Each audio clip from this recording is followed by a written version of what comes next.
नमस्कार साथियों, जैसा कि आप सभी लोगों को पता है कि उत्तर प्रदेश के साथ साथ पूरे देश में लोकसभा का चुनाव चल रहा है, जहां पर 4 चरणों का मतदान आज संपन्न हो चुका है। 584 लोकसभा सीटों पर मतदान होना है, जहां पर आज की 96 लोकसभा सीटें लगाकर लगभग 350 के आसपास जो लोकसभा सीटें हैं वहां पर मतदान संपन्न हो चुका है। और लगातार जो मतदान है वो चल रहा, लगातार 4 चरण हो चुके हैं और जहां पर 4 चरणों का जो मतदान संपन्न हो चुका है और जीत और हार का फैसला इन्हीं चरणों में संपन्न हो चुका है। तो आज की अपनी इस वीडियो में हम बात करेंगे उन 96 लोकसभा सीट के बारे में जो जहां पर आज मतदान हुआ है। तो जहां पर आप लोगों को पता है, आप पूरे देश में चुनाव चल रहा है, चुनावी माहौल है। चौथे चरण का मतदान में 96 लोकसभा सीटों पर मतदान हो चुका है, जहां पर 9 राज्य और 1 केंद्र शासित राज्य लगाकर यहां पर जो मतदान है वो संपन्न हुआ है। उसी के साथ ही साथ हम बात करेंगे एक एक करके, हर एक राज्य की बात करेंगे और जो ओपिनियन पोल है वो क्या कह रहा है, इस बार कौन सा जो गठबंधन है वो जीतने जा रहा है, कौन से गठबंधन किस पर भारी पड़ रहा है, इसको लेकर आज हम अपनी इस वीडियो में बात करने वाले हैं। तो सबसे पहले हम बात करेंगे, जैसा कि आप लोग अपनी स्क्रीन पर देख रहे हैं, ये वो 9 राज्य हैं और 1 केंद्र शासित राज्य है जहां पर जो आज जो मतदान है वो संपन्न हो चुका है। तो एक एक करके हम बात करते हैं सबके बारे में। तो यहाँ पर हम बात करेंगे मध्य प्रदेश से हम शुरू करेंगे। मध्य प्रदेश में 8 लोकसभा सीटों पर आज मतदान संपन्न हुआ है और वहीं पर बात करेंगे आंध्र प्रदेश में और यूपी में, तेलंगाना, महाराष्ट्र, जम्मू कश्मीर, बंगाल, झारखंड, उड़ीसा और बिहार, ये वो 9 राज्य हैं और 1 केंद्र शासित राज्य जहां पर आज मतदान संपन्न हो चुका है। तो अब हम एक एक करके बात करेंगे कहां पर कितनी सीटों पर मतदान हुआ और उन सीटों में किस गठबंधन का जो पक्ष है वो भारी है। तो सबसे पहले हम बात करेंगे मध्य प्रदेश में, जहां पर 8 लोकसभा सीटों पर आज मतदान संपन्न हुआ है। इन 8 लोकसभा सीटों में से जो इंडिया गठबंधन है उसे 2 लोकसभा सीटें मिलती हुई नजर आ रही, वहीं पर जो एनडीए गठबंधन उसे 6 लोकसभा सीटें मिलती हुई नजर आ रही। जैसा कि आप लोगों को पता है, मध्य प्रदेश में वर्तमान समय भारतीय जनता पार्टी की सरकार है और पहले से भी कई बार से यहाँ से भारतीय जनता पार्टी की सरकार है। हालांकि कुछ समय के लिए बदलाव हुआ था, लेकिन फिर कांग्रेस के जो नेता थे ज्योतिरादित्य सिंधिया, उन्होंने कांग्रेस से छोड़कर वो भारतीय जनता पार्टी में शामिल हो गए। तो फिर वहां पर एक बार पुनः भारतीय जनता पार्टी की वर्तमान समय में सरकार चल रही, मोहन यादव मुख्यमंत्री हैं वहां के। तो 8 लोकसभा सीटों पर मतदान हुआ है आज, इनमें से 2 इंडिया गठबंधन के पक्ष में जा रही है और उसके साथ ही साथ 6 लोकसभा सीटें एनडीए गठबंधन के पक्ष में जाती हुई नजर आ रही हैं। अब हम बात करेंगे आंध्र प्रदेश में, जहां पर 25 लोकसभा सीटों पर मतदान हुआ है, जहां पर 25 लोकसभा सीटों में से बात करेंगे तो 23 लोकसभा सीटें जो वहां की क्षेत्रीय पार्टी है वाईएसआर उसको मिलती हुई नजर आ रही। वहीं पर 2 लोकसभा सीटें जो कांग्रेस पार्टी है उसके खाते में जाती हुई नजर आ रही है। यहाँ से बीजेपी का खाता खुलता हुआ नहीं नजर आ रहा है। अब बात करेंगे तेलंगाना में, जहाँ पर 17 लोकसभा सीटों पर आज मतदान हुआ है। इनमें से जो 2 लोकसभा सीटें वो टीआरएस के खाते में जाती हुई नजर आ रही है, वहीं पर 10 लोकसभा सीटें इंडिया गठबंधन के पक्ष में जाती हुई नजर आ रही हैं। वहीं पर जो 4 लोकसभा सीटें वो भारतीय जनता पार्टी के पक्ष में जाती हुई नजर आ रही हैं। वहीं पर एक असुद्दीन ओवैसी को एक जो पार्टी है वहां से एक जो सीट है उनके खाते में जाती हुई नजर आ रही है। हम बात करेंगे महाराष्ट्र की। महाराष्ट्र में जैसा कि आप लोगों ने उठापटक देखी होगी, सियासी उठापटक, जहां पर शिवसेना की जो पार्टी उसके भी 2 गुट में बट गई। तो आज हम बात करेंगे महाराष्ट्र की, जहां पर 11 लोकसभा सीटों पर आज मतदान संपन्न हुआ है। इनमें से 9 लोकसभा सीटों पर इंडिया गठबंधन को के खाते में जाती हुई नजर आ रही हैं। वहीं पर 2 लोकसभा सीटें कहीं ना कहीं एनडीए गठबंधन के पक्ष में जाती हुई नजर आ रही हैं। हम बात करेंगे जम्मू कश्मीर, जो जहां पर 1 लोकसभा सीट पर मतदान हुआ है, वो 1 लोकसभा सीट इंडिया गठबंधन के पक्ष में जाती हुई नजर आ रही है। तो एक एक करके हम सारी सीटों के बारे में बता रहे हैं। वहीं पर बात करेंगे बंगाल, जहां से ममता बनर्जी वर्तमान समय में मुख्यमंत्री हैं। यहाँ की 8 लोकसभा सीटों पर आज मतदान हुआ, जिसमें से 6 इंडिया गठबंधन के पक्ष में जाती हुई नजर आ रही है। वहीं पर 1 या 2 लोकसभा सीटें जो है भारतीय जनता पार्टी के पक्ष में जाती हुई नजर आ रही है। हम बात करेंगे झारखंड की। झारखंड पे जहां पर 4 लोकसभा सीटों पर आज मतदान हुआ, उनमें से 3 लोकसभा सीटों पर इंडिया गठबंधन जीतता हुआ नजर आ रहा है। वहीं पर 1 लोकसभा सीट पर एनडीए गठबंधन जीतता हुआ नजर आ रहा है। हम बात करेंगे उड़ीसा की, जहां पर 4 लोकसभा सीटें, इनमें से 3 इंडिया गठबंधन के पक्ष में जा रही हैं।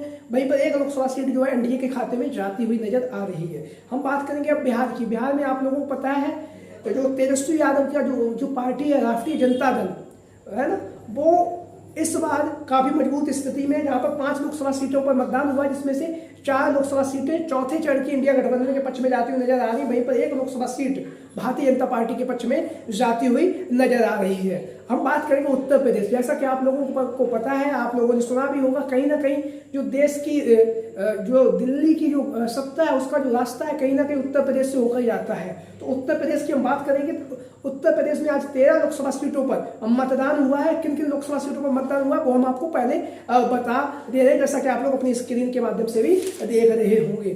तो हम बात करेंगे शाहजहांपुर लोकसभा सीट की, खीरी, धौरहरा, सीतापुर, हरदोई, मिश्रिख, उन्नाव, फर्रुखाबाद, इटावा, कन्नौज, कानपुर, अकबरपुर और बहराइच, ये वो 13 लोकसभा सीटें हैं जहां पर आज उत्तर प्रदेश में मतदान संपन्न हुआ है चौथे चरण में। ये मध्य उत्तर प्रदेश का जो हिस्सा है वो इसमें आता है। मध्य उत्तर प्रदेश का जो भाग है वहां पर आज मतदान संपन्न हुआ। तो एक एक करके हम बात करेंगे। शाहजहांपुर की जो लोकसभा सीट है वो कहीं ना कहीं भारतीय जनता पार्टी के पक्ष में जाती हुई नजर आ रही है। उसका कारण यह है क्योंकि यहाँ से अखिलेश यादव जी के द्वारा जो प्रत्याशी का बदलाव किया गया है उसको मेन कारण माना जा रहा है।